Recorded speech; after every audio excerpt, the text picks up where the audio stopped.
Welcome to our summer worship service at the First Unitarian Society, a community that reaches for connection even while distance, digs deep for inspiration in uncertain times, and strives to engage with a world characterized at once by the light of the summer solstice, the threat of illness, and tragedy of pervasive injustice.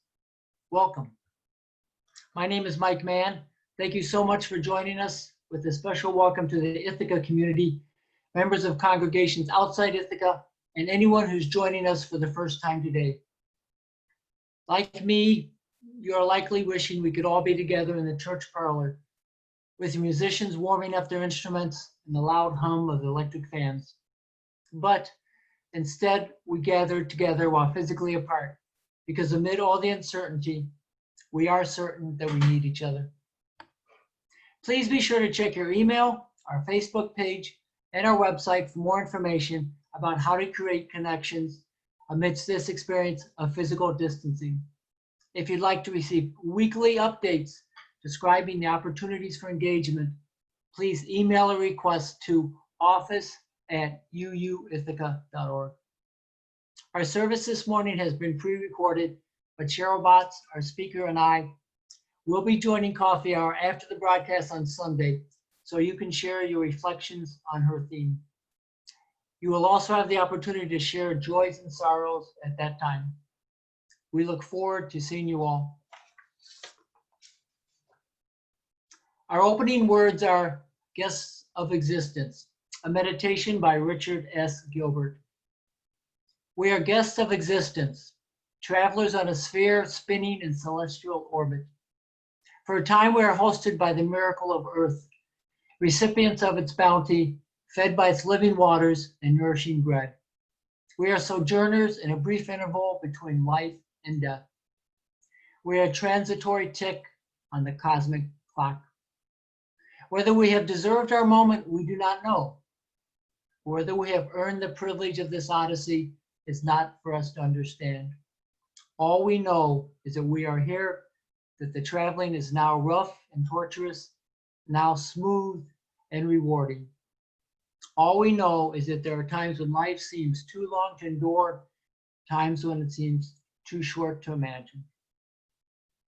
What are we to make of the time granted to us? What are we to do with the grace of life so mysteriously and miraculously bestowed upon us?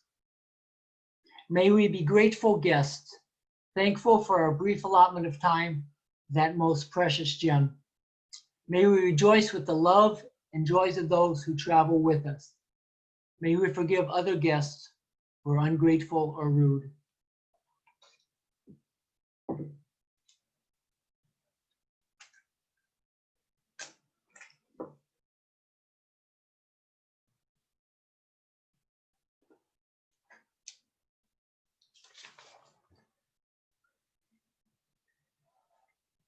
We light this chalice for the warmth of love, the light of truth, and the energy of action. Please join me now in singing the Spirit of Life.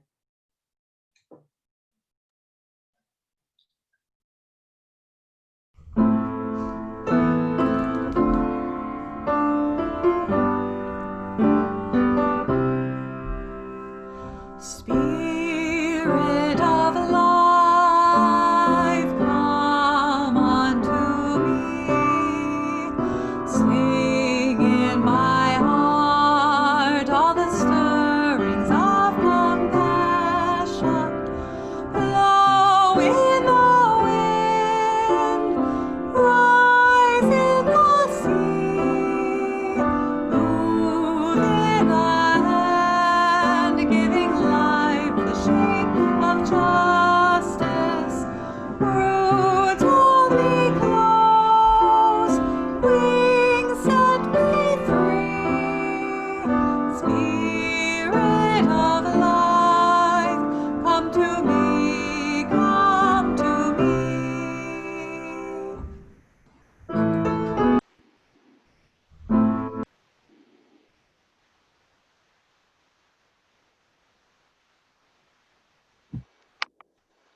A meditation by Richard Gilbert. Enter into the mystery. of this hour, for it will not come again. From the deep mystery of life, we were born, and to the deep mystery of death, we will one day return. We are children of a vast cosmic order whose depths we can only begin to probe. In the brief moments of a lifetime allotted to us, the fact that we are all in this is a miracle, beyond our comprehension and beyond our control. We are dependent on forces that transcend us, of which we are but a tiny image on a vast cosmic screen. We may stand before the unknown in fear, not knowing whence we came or whither we go. We may stand before it in gratitude for the incomparable gift of life and rejoice. We can be such arrogant creatures, boastful of our achievements and confident in our powers. Incredible examples of the great cosmic urge, unique among all the creatures of earth. But in the mystery of this hour, may we be humble and know that our powers are limited, that we are subject to universal law, that we are finite creatures in an apparently infinite universe. But in the mystery of this hour, let us bow down, not in abject subjugation before the ultimate, but in grateful praise to a mysterious power that sustains us in this time and in this place and with this people. Enter into the mystery of this hour, for it will not come again. Let us close our eyes for a moment, take a deep breath, and enter into the mystery of who we are.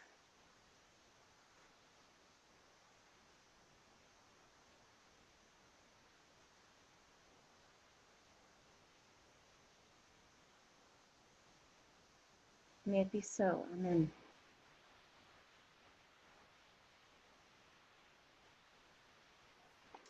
Each week, we take an offering to sustain the important ministries and programs of this congregation and its presence in Ithaca.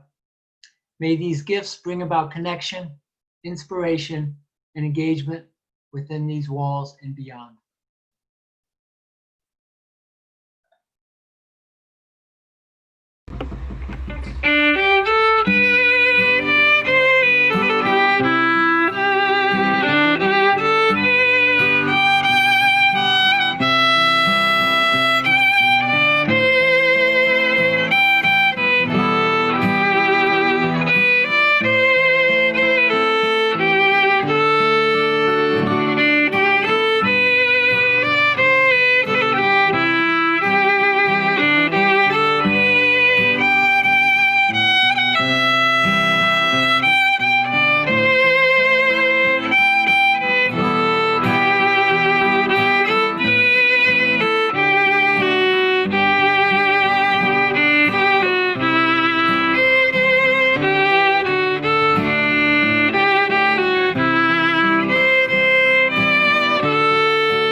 Thank you, Dee and Todd.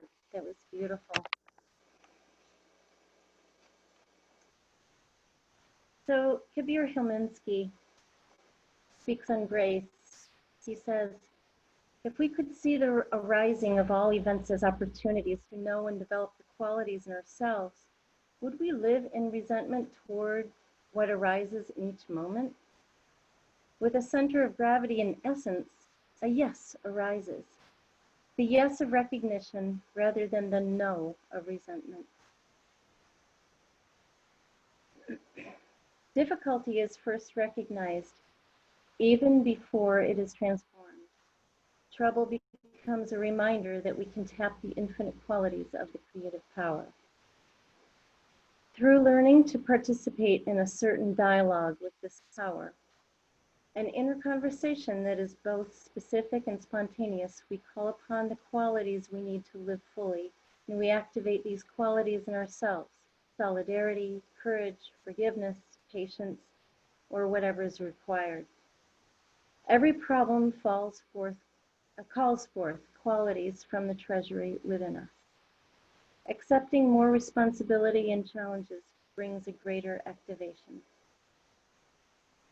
How often we think that if only we didn't have these problems, we would be free to relax and enjoy life. Meanwhile, we are filled with the ordinary psychological toxins: self-pity, resentment, anger, fear, guilt, envy, and jealousy.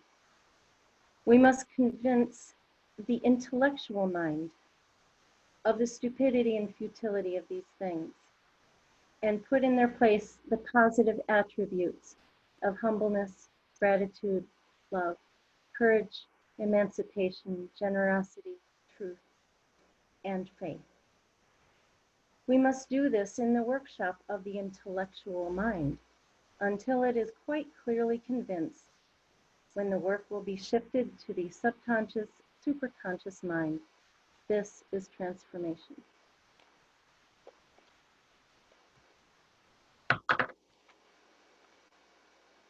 Oops. So I'm going to speak about the journey I took last year. It feels like a journey, a cancer journey and I'm going to connect it with having a sense of deep inner faith. As a public school teacher, I'd look forward to summer. School years had become more and more stressful and crazy. As routine, I'd go camping with my son and another family. I'd go also adventuring about the country, visiting friends and family. 2 summers ago, in 2018 though, I just didn't have the energy. I had taken my son in February to Guatemala, and in April, I went to a wedding in Texas, but by summer, I was clearly exhausted. I did very little that summer. Instead of camping, we rented a cabin. I didn't know why I had low energy or why my enthusiasm had waned. By fall of that year, symptoms began increasing, and every time I went to the doctor, she would do this or that test and often sent me to a specialist. I would go with enthusiasm that this specialist or that PT or that physical therapy or doctor would figure out the cause of my complaint. I'm defining faith, as Kabir Hilmansky, the master of Sufism, notes, as not coming from a doctrine, but having an inner center and access point, a single point of reference that is often overshadowed by our everyday distractions. This also I refer to as inner knowing or inner guidance. What kept me going was perhaps trust that someday this complaint or that would just go away. Maybe my unsteady trust in the medical system that some doctor would figure it out. I had the get up and go attitude toward life. I had a steady routine. Surely that kept me going. I was also operating on an unconsciousness.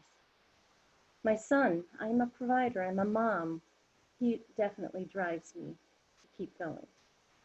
Perhaps that excuse and denial that my symptoms were never that bad was also what kept me going. In March of 2019, though, this however switched to my complaints were now ruining my life. I was surely in a downward cycle of unhealthy habits. I had complaints and symptoms such as my legs and ankles were becoming heavier and full of edema. I gained nearly 40 pounds in 1 year. My heart was doing palpitations. I was short of breath. I ended up having to stop going to the gym and working out and dancing. It became harder and harder to do simple chores about the house. Even going upstairs and even walking became a chore. I ended up in a wheelchair about in May of that year. I was constantly tired. Chewing became difficult. I ended up eating a soft foods diet for probably 6 months. I had urinary issues. My tongue had ripples on it. I could barely chew. And I was just not a happy camper. I was released from many, many therapies with to no avail. I was feeling deflated and hopeless. All the while, when symptoms intensified, I kept working, teaching 8th grade Spanish. By March 2019, though, I began to question when does one switch to it doesn't matter anymore mindset? How many times have you heard it often takes a health crisis to jolt us into being awake? I love Adyashanti's take on this by saying, what the universe will manifest when you are in alignment with it is a lot more interesting than what you try to manifest. This was a hard road for me to take. It was getting clearer and clearer that I had to get a handle on my health. I had been scheduling appointments late in the day so I wouldn't have to leave my students or have to get a substitute. Now looking back, I wished I had switched to sweating the small stuff. I wished I had remembered about the act of building your mental snowball. In Richard Carlson's fabulous book, Don't Sweat the Small Stuff, It's All Small Stuff. I was unconsciously making what was important the small stuff. I had it all reversed. By last June, I was scheduled to see a couple more specialists and get a few more tests. Call it perfect timing or not, the last day of classes I had a kidney biopsy. The results took a few days to come back, and with reason I had to physically go in to see the doctor to get the results versus speaking on the phone. I was so weak I had to be wheelchaired into the doctor's office. Dr. Jayaraman, the nephrologist, told me I had amyloidosis. Finally, after a long 10 months of not knowing what I had and being misdiagnosed over and over with this or that, I finally had a diagnosis. Amyloidosis was not good news, though. It is a blood disease that, if not treated, would be fatal, she told me. This is a very rare disease, she said. She told me she didn't know exactly which type of this disease I had. However, it seemed I had the better one to have over the others. She ended up being right. That said, I began to cry. I wept as the doctor continued to tell me this or that. This disease I had was the reason to why my kidneys were being taxed and why physical therapy was not working. It was why I was short of breath. I was leaking proteins. There's a huge number of malformed plasma cells, literally folding up and forming chains and entering into not only my kidneys, but also affecting my heart. Eventually, she said those chains would attack all the organs in the body if I wasn't dead before. As I continued to sob in the doctor's office, she continued to explain to me what she knew. My thoughts raced from this to that. The word that kept ringing in my brain was fatal. Am I going to die? I asked her, nervous and not wanting to hear the answer. She didn't say, but she made a plan. The words were comforting to hear that this disease can be treated. Yet hearing this disease is not curable sent me right back into pure panic. The doctor proceeded to make the plan for me.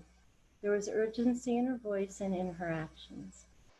She arranged right then and there for me to see the oncologist to get blood work done And when I heard I could be treated with chemotherapy, I shifted again into panic.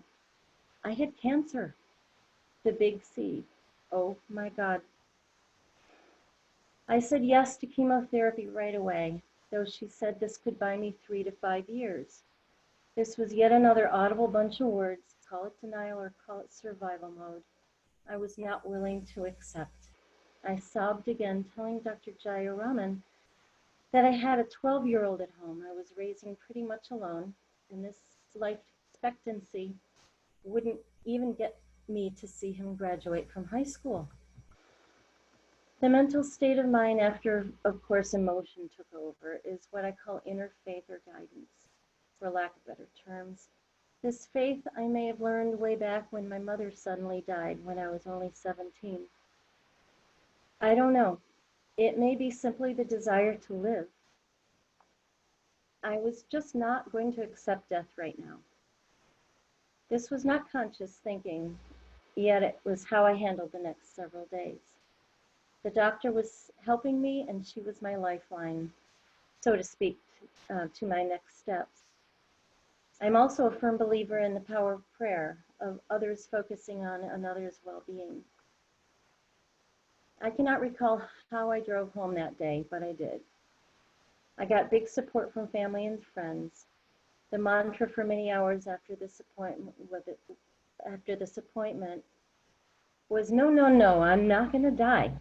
I am not going to die. However, once with my son in classic Cheryl style, I proceeded to put all this aside, prepare us that very same afternoon to attend the annual dance gathering that was in its 29th year. I was one of the main organizers, of course, and coordinators for this event, and I had things to do. That evening, somehow I drove Nico and I, and then dragged myself about to do what I could to set up the dance camp. I was very sick. I was diagnosed with a killer disease, and here I was carrying out my duties. I did not tell Nico anything. I'd wait until the weekend was over. When is it time to stop and get off the train, I asked myself that day. Richard Carlson reminds us that it is easy to get lost and overwhelmed in the chaos, responsibilities, and goals of life. Once overwhelmed, it's tempting to forget about, postpone that which is most dear and near to your heart. That night, I plopped myself on the couch at camp, connecting with beloved friends. I got emotional support. My body was dying, and I was trying to get a grip of this. The next day, when I went to see the oncologist, he ran a set of labs, and he told me, which didn't sink in right away either, that I also had multiple myeloma, a cancer of white blood cells in the bone marrow. The amyloidosis ends up being a secondary disease to the multiple myeloma. I took my friend Nancy to this doctor visit this time. She took notes, and we knew that I would need to get a second opinion in Rochester, which was recommended by both of my doctors in Ithaca. This is where in Rochester they were being researched, these diseases were being researched and treated. Little did I know I'd be rushed to Rochester in an ambulance that very evening. The blood work showed another misdiagnosis, signs of a heart attack. It was a hidden blessing. My heart was fine, but with the amyloid chains in my body, my organs were being negatively affected. I was 4 hours in emergency in Ithaca, 2 scary hours traveling in an ambulance, and nearly 24 hours in emergency on a Friday night in Rochester. It was a living nightmare. I didn't know what was going on with my body. I was alone. I was placed in a hallway with God knows how many other patients for at least 6 hours. I listened to drug overdoses, a boy with a broken bone. People argued with medics and police. People were screaming. A nightmare. My phone was dying, and there were no outlets. It was getting very late. No one was special there. It was all survival mode for all of us in our own stories. Medical personnel were stretched beyond belief. I wish I was able to recall and meditate on what Carlson says in his essay, think of your problems as potential teachers. There was a lot of potential that night, though I was certainly not even close to this type of enlightenment. Once they placed me in an emergency room, it wasn't that much better. Space was cramped. I was on a stretcher. My back was screaming in pain. The lights were bright. I couldn't sleep. They wouldn't even let me drink or eat. This is protocol in case you needed surgery. Nurses were at a bare minimum, and my roommate was a drug addict having a relapse or something. I tried to call upon my higher self to better all of this, but I was too sick and exhausted for that.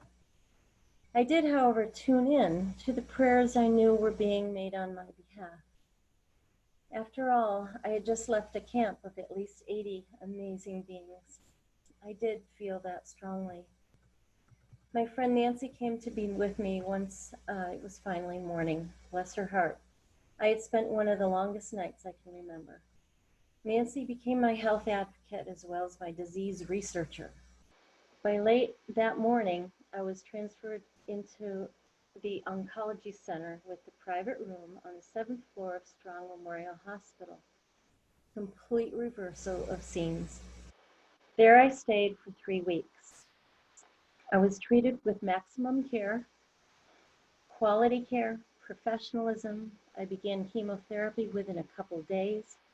I had blood drawn and evaluated every day, and sometimes even 3 times a day. I had doctors and fellows visit me constantly. I was fed 3 times a day, though I could barely eat, and I had friends visit me every day. Though I was in a hospital, I was fully grateful to be there. My blood labs were showing risks enough to keep me there until I was stabilized. I had many hours to reflect. That was the very hospital I was born in. After 10 months of serious symptoms sending me to this or that specialist and no one figuring out what was ultimately wrong, I was finally being treated for the culprit. I was in good hands. Gratitude became my mantra. In the opening words today, Richard Gilbert talks about being a grateful guest on this road. He says to rejoice in the love of those who travel with us. I relied now upon all the nurses and doctors who were well trained to treat me. And I reflect now how people with COVID are feeling. After enduring 2 years of developing and worsening symptoms, I fell into what I call the arms of gratitude. It was all going to be okay. In the hospital, I would reflect on numerous questions. When is it okay to complain? When should I hit the call button? Was blaming living in a small city where this rare disease wasn't recognized justifiable? Was all this an exercise for my character? Was I to stop trying to control everything? Was I to stop trying to feel guilty about complaining? Or stop feeling guilty for people reaching out to help? In Tosha Silver's wonderful book, Outrageous Openness, she quotes an anonymous writer saying, when you refuse help, you sometimes refuse people the pleasure of helping. It is fitting to bring up the mystery the great poet and mystic Rumi calls Die Before You Die. He says, one gift, divine gift, is better than 100 kinds of exertion. I was learning surrender and gratitude. Was I also learning how to accept love and care from others? I was surely learning to let go of being the strong, independent woman and of trying to control it all. One of my spiritual teachers asked me, what is this all about? I've been aware that this whole journey has many gifts and answers. One thing I do know is this one I didn't have to work for. Submission into being taken care of was certainly a huge step for me. The rug being pulled from beneath and toppling me over was certainly a control issue. I couldn't even walk on my own. Was it stress? Was I taking life too seriously? I reflected a lot on how I would stress over such small things. So by mid-July of last year, I was sent home from the hospital. Summer was about continuing weekly chemotherapy and getting my deck nicely enclosed with screens so I could at least enjoy sitting outside. I was still extremely weak and incapable until about a month later. Chemotherapy, I tell people, was my friend. People brought us meals. I had the attitude much of the time, all will work out, and to trust in the universe. Now, what Helminski and the Sufi mystics say about transforming when troubles or challenges arise makes sense. In his book, Living Presence, Helminski quotes Simon Weil by saying, "We must not wish for the disappearance of our troubles, but the grace to transform them." I began to learn how to say yes to help and treatments and ideas that seemed at first impossible. Late last summer, I went to Boston, where it is considered the best center in the world to treat amyloidosis. With resistance, I chose to get a stem cell transplant. I would do it there in Boston in November. The whole process would take from 6 to 8 weeks, and I would need a team of friends and family to help not only go live with me there, as this was required, but also a team to help me at home with my young son. I would need to take time off of work, a full year of medical leave. I would have to figure out my finances. This became an exercise about an entitlement. What was I actually entitled to? Where would I accept help, and what was taboo for me? I was surprised to see how much emotion surrounded this whole issue. My friends launched a GoFundMe page. This is in itself brought up a range of emotions. It felt wrong to ask for money. And at the same time, when money began to roll in, again, gratitude brought tears to my eyes. There was so much love and generosity. I was truly in awe. I applied for disability. It took many dear friends who convinced me that this was the time to let go and let others help. It was time to accept outside help. It was my time to trust in divine order, something Tosha Silver speaks a lot about. She says, if the universe wants to give to you, why make it work so hard? Who are you to say no? It was time for myself to get out of my own way. The stem cell transplant was yet another experience, like Rochester, with quality professional care beyond belief. I am still full of gratitude and in awe for all I got there. My body went down into full submission of needing help. As expected, I was hospitalized, this time for 9 days. I kept my spirits even though I couldn't even make it to the bathroom 8 feet away. I couldn't eat. I slept most of the day, unable some days to even keep my eyes open. Hair began to fall out. It was impossible to walk down a tiny bit of the hallway. I did, however, little by little. Call it faith in myself, faith in the universe, faith in prayer, faith in the angels. Something carried me. I trusted my friends and the doctors and the nurse teams. The inner guidance or knowing kept me positive. All is going to be okay. Now that I have over 6 months of recovery since transplant, I would say I'm about 80% where I want to be. I am in remission. My blood labs are all going in the right trajectory. I am saying aloud that I have been given a new life. All the white blood cells have been renewed. Gratitude is what I go to sleep feeling and also awaken with. I was told many times how brave I was. I was told how positive I kept my spirit throughout this whole thing. I was told again and again how much of an inspiration I was to people. I reflect that this is perhaps true. It's from their perspective. Before I agree, I must acknowledge that none of this could be true if it wasn't without people there holding my hand. It was grace that led me into this all before the pandemic also hit in the United States. I was dying and I was given a new life, literally. Now my next passage is how I will move move forward and into the future, knowing that multiple myeloma is a disease that can rear its unwelcomed head at any time. They say now 13 to 20 years. For now, I am grateful for all I have. The list is long and long. If I had 20 more minutes, I'd read the 20 minutes of gratitude, things I'm grateful for. I'm graced with my son, who was the outer push for me to survive.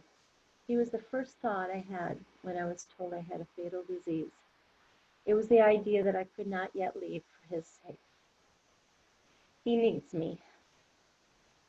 Of course, selfishly, I also wish to live a long life. It obviously wasn't my time. We don't know when our time will be up, yet when given a renewed chance, I believe that there's a call to wake up and make changes, to do things differently. Thanks for your attention to my story. I will let you know if I figure out why this is all happening or why it happened. Just maybe there is no reason why. It's just a small event of a small person in a huge universe.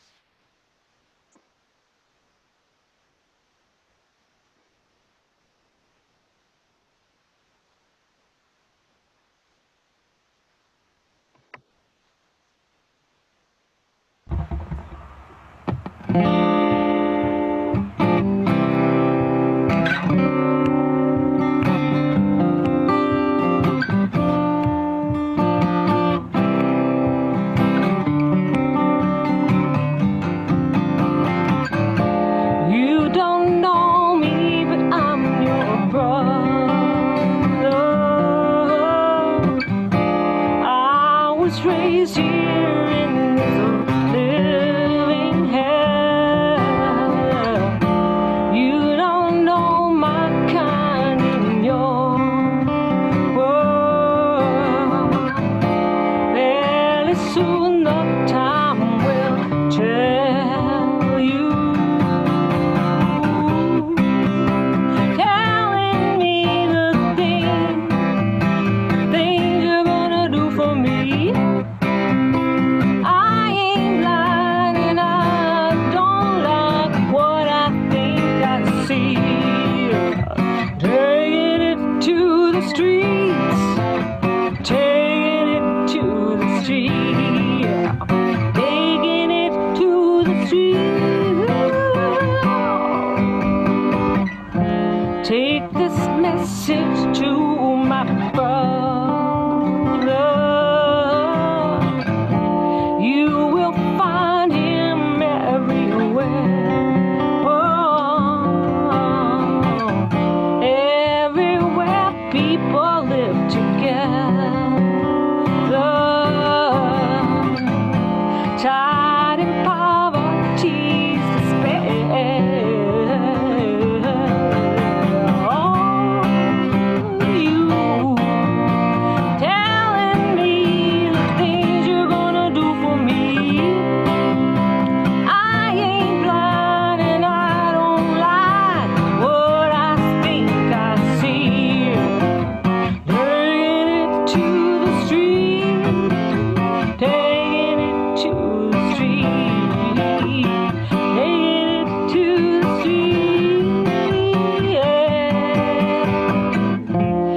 You don't know me, but I'm your brother.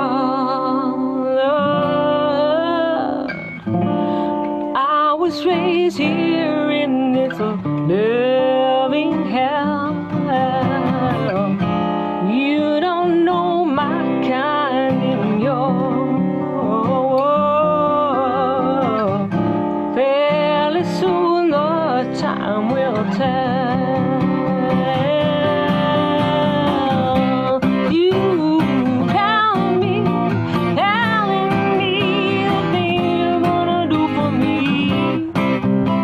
I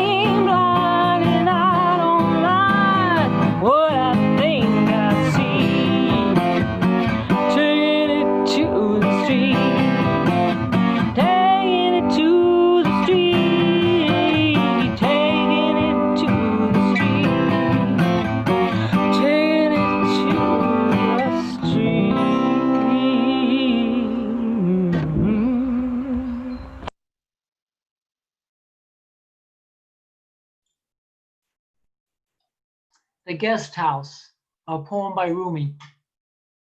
This being human is a guest house. Every morning a new arrival, a joy, a depression, a meanness. Some momentary awareness comes as an unexpected visitor. Welcome and entertain them all. Even if they are a crowd of sorrows who violently sweep your house empty of its furniture, still treat each guest honorably. He may be clearing you out for some new delight. The dark thought, the shame, the malice, meet them at the door laughing and invite them in. Be grateful for whatever comes, because each of us has been sent. Each has been sent as a guide from beyond.